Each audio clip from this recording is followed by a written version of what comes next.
What's going on, y'all? Bringing you another video here on healing from the toxic relationship and abusive relationships and just your walk with Christ and all that good stuff. Really a topic I want to talk on. I got a really good talking point from a video I watched last night, and it's on steps or signs that you're moving on from a narcissistic or toxic relationship or borderline or whatever. It doesn't matter. Any cluster B personality disorder that these people have, but moving on from steps that you're moving forward. And this one really hit me hard. You got to stop caring. Don't care.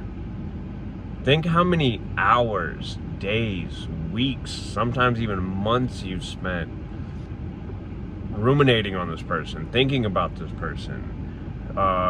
You know, the on again, off again, on again, off again, on again, off again, and then you're in the off period. What are they doing? What are they up to? Or is every time my phone texts or bings or pings, is that them calling? Is that them emailing? Is that them texting? You know, like, I know I'm not the only one that has gone through that. Many of us go through that in this journey with these types of people because of just the manipulation and the emotional control that they get over us. But like, there is so much freedom in who cares. Who cares what, for me, who cares what she's doing right now? Who cares if she's going out on dates?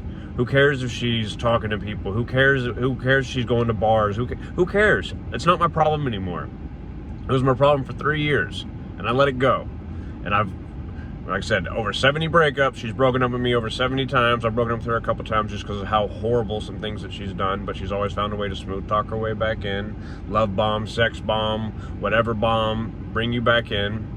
Future fake, you know, mirroring, acting like you, acting like that she has the same values and wants and needs when truly she just doesn't even have a clue who she is. But again, it's not to bash on these people, but it's like I've almost lost my life over being so concerned about this person and caring about this person. And like I said, I made some videos this week. I got rid of a painting of her that I was holding on to that I had some sort of probably even lustful connection to, and just didn't want to let go because I always thought it was going to work out and I was going to have that in one of our houses one day. And I had a diamond ring that I've been wanting to give to her for more than 2 years.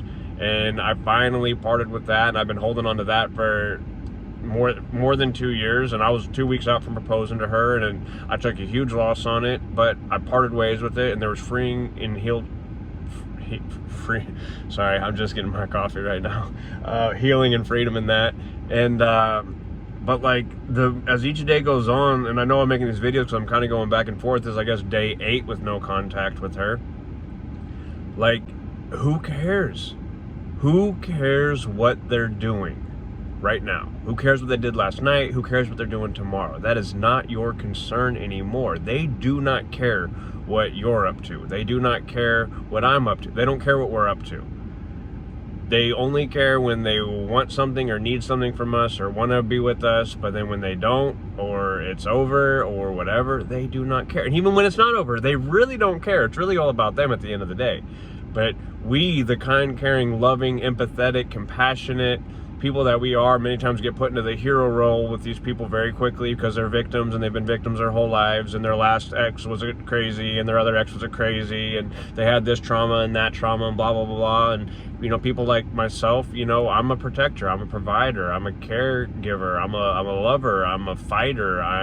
People come to me for advice, people come to me for strength, people come to me for encouragement, and they don't do that. People have not been doing that the last 3 years. Why? Because I'm unrecognizable.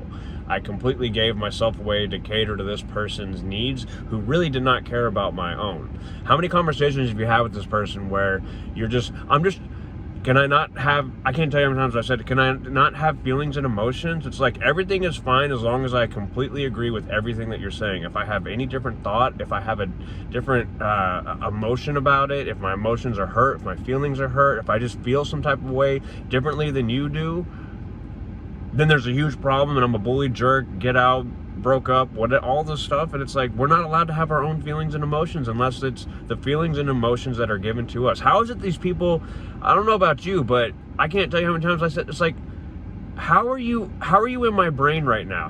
I'm telling you what I'm thinking and what my intentions are with something, and you're telling me that no, I'm wrong and that's not what I'm thinking. Like, you're like, with the superpowers that you have, like, you should be buying lottery tickets, going to the casino, doing, like, how are you able to, in every circuit, whenever I share how I'm feeling or what I'm thinking, or this is what I wanted to do, but then you went crazy. Oh, you never thought that. That's not what you're thinking. Or how are you a mind reader? No, you're not. You're not a mind reader. So, you know, I know, trust me, you're not the only one that went through that. And I know I'm not the only one that's gone through this. Like, these people try to make us think that we really don't have our own opinions, and we don't have our own feelings, and we don't have our own thoughts. Because when we do, that's when the chaos breaks out.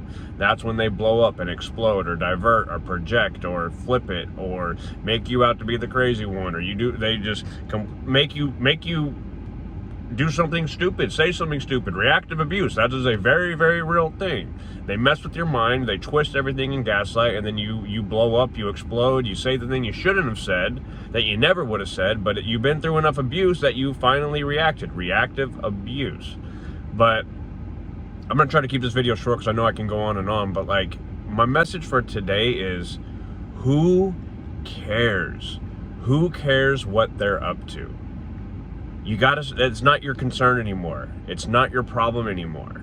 How many nights are you gonna lay there? How many days are you gonna lay there? How much of yourself are you gonna lose and things that are important to you, you're gonna lose over thinking about this person or trying to make it work or ruminating? Trust me, I actually struggle with OCD, like clinically OCD, not just like, oh, I have OCD. Like, no, like, I actually have OCD, and I've come to find out through my studies of dealing with these toxic. Sorry, I got a call there again. Seems to be the spot for getting calls.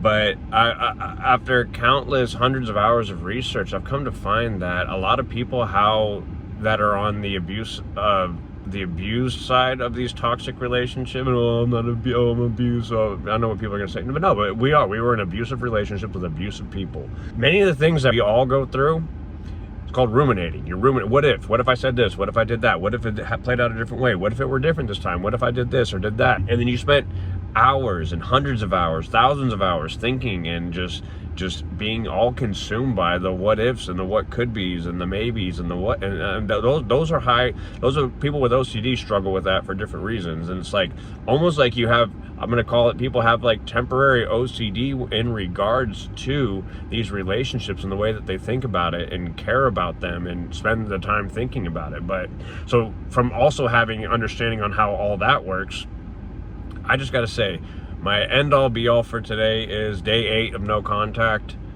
again, but I think I really feel this is the last time. I pray that it is, because I can't lose it. I've lost too much. I've lost way too much, just like you've lost way too much. But who cares what they're doing? This person does not care what you're doing.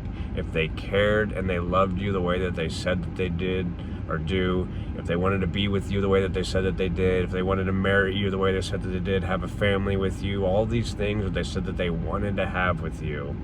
But it just always seems that we were the problem and not them, you know, and if we could get better, but hey, I can only do so much. Like, if that person's not willing to do anything and not willing to take accountability and acknowledgement and continue to do all this very toxic stuff that they do, gaslighting, manipulation, diverting, projecting, blame shifting, sorry, I keep getting calls, blame shifting and all the other stuff, you know, all the other stuff we've gone over, and we'll go over it more, but like, they don't care what you're up to.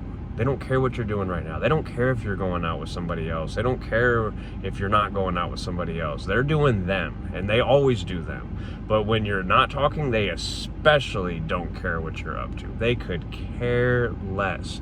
So why should you have care anymore? Why should you spend any more time thinking, ruminating, reminiscing, trying to figure it out, can I fix this, when they don't even care about you and never really truly did? Because if they did, they would have never done what they did. So my takeaway from today is day 8, no contact. Stop caring. You are a caring, loving person, but find the right people, person to share that with. There's plenty of people in your life that you've negated and neglected that love you so much and you love them, but you haven't given them the time and energy and friendship or family, you know, and you because you get secluded and isolated from your loved ones. But like, share that love with them, and then there's somebody out there that can reciprocate the type of love that you have, that will appreciate you, that will care about you, that will value you, that won't discard you whenever they feel like it, try to pick you up whenever you feel like it. You're not a toy. You're a real human being with real emotions and real feelings, your own individual feelings and emotions and thoughts, and you're allowed to have them. And if someone's not willing to respect them or even acknowledge them, or will blow up on you and become a monster while calling you a monster for having feelings, thoughts, and emotions that differ from them, you gotta stop caring. They don't care about you. They never did. Had they really cared, really think about all the things they did to you. Think about yourself. If you really truly love someone, could you have done half, a quarter, a tenth, anything close to what they have done to you? Think about that. Could you have done a tenth, a 50th of what this person has put you through? Knowing that you are feeling that you love them, could you have done the same thing to them? Think about that. The answer is no. I guarantee it. It's no, unless you got some stuff going on. But if you're somebody like me and many of us that have been through this, the answer is a flat out no. Have we messed up? Have we done the wrong stuff? Have we said and done wrong things in the relationship? Have we had reactive abuse and done things? Absolutely. But we can never treat somebody like this. So someone who's sitting here waving the I love you flag and I got it all together and this is all great, but their actions have time and time again hurt you, failed you, let you down, destroyed you, ripped you to shreds. They didn't care about you. They don't care about you. Maybe at sometimes they do when their emotions are regulated slightly, but doing a lot of study on BPD as well, and the links between BPD and NPD, borderline personality disorder, narcissistic personality disorder, PTSD, a lot of them are all overlapping. They fall into the cluster B category of personality disorders, and a lot of the symptoms overlap each other, but like, these people, that's why sometimes, wow, they're so nice sometimes, they make sense so much times, they're so loving and caring sometimes. Yeah, that's because their emotions are temporarily regulated. But as soon as they get back off course, and that can happen very quickly, they're back to the other person, and that person does not care. It's self-seeking, it's using you, it's getting energy from you, it's sucking energy out of you, it's creating drama and stress and all these things to be able to heighten your emotions because it feeds their ego, and they feed off of your energy, whether good or bad, because they feel important and like they matter, because really they're empty shells on the inside. They don't care about you. They never really cared about you. They've had moments when they do, and that's when their emotions and hormones and everything are acting as they should be. But like we said, that changes very, very quickly on the drop of a dime. You say the wrong thing, you look the wrong way, you walk the wrong way, and all of a sudden their emotions are not being regulated and their mood is completely off, and they become a completely different person, and they mistreat and abuse the crud out of you. So they don't care about you.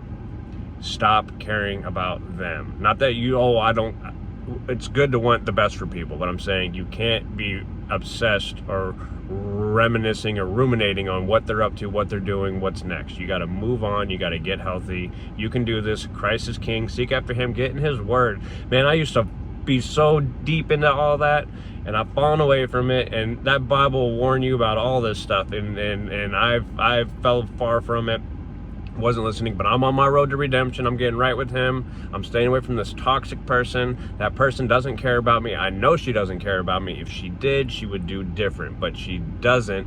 She refuses to see it because she has a disorder or disorders, and until she's willing to accept that and go seek the help that she needs, it's gonna happen with the next person, the next person, the next person. It's not you. It's not me. They need to fix themselves. They need to want to fix themselves, and they need to seek out the proper help and guidance to do so. So I love y'all. I care about y'all. God bless y'all. Peace.